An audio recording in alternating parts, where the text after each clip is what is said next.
Bonjour à tous, ravi de vous retrouver. Aujourd'hui, j'ai le grand plaisir de partager avec vous cette vidéo de formation.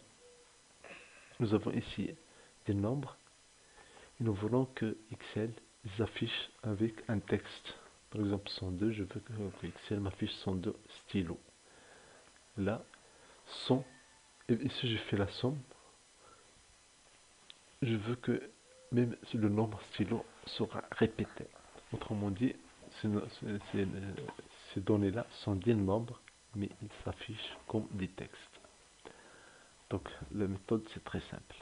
Il suffit de cliquer, sélectionner ces nombres-là, right click, clic droit, format de solide. Donc ici, je sélectionne tout, mais je fais le test sur les trois premiers. Clic droit, format solide, format cells, format de solide.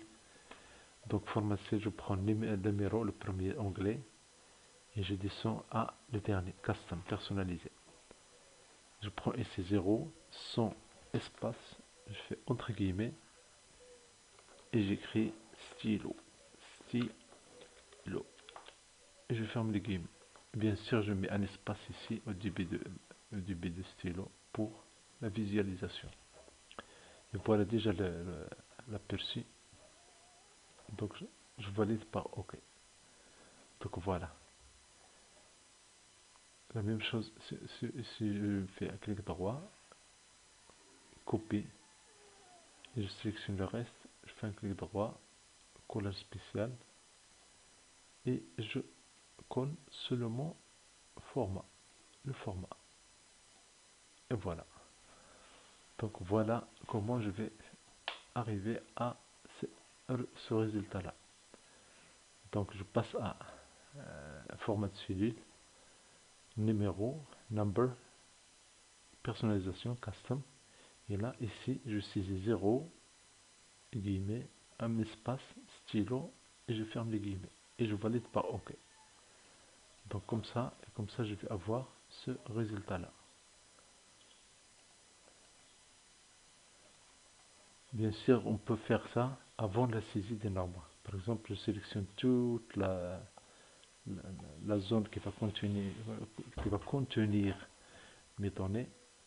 Je fais mise en forme, format de solide, et j'ajoute, je fixe ce format de solide avant la saisie.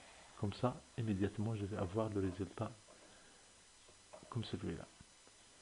Bien sûr, ici j'ai mis stylo, c'est comme un exemple, mais on peut écrire n'importe quoi, n'importe quel texte. Donc je clique droit, format de solide, numéro, personnalisation, et là j'écris texte abonné.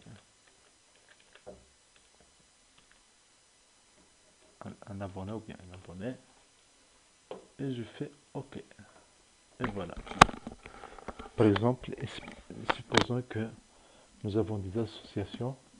La première association a 102 abonnés, la deuxième c'est un abonné, parce que même c'est très difficile d'avoir une association, mais un abonné, ou bien un service, sont 23 abonnés, et je veux faire le total de ce nombre-là.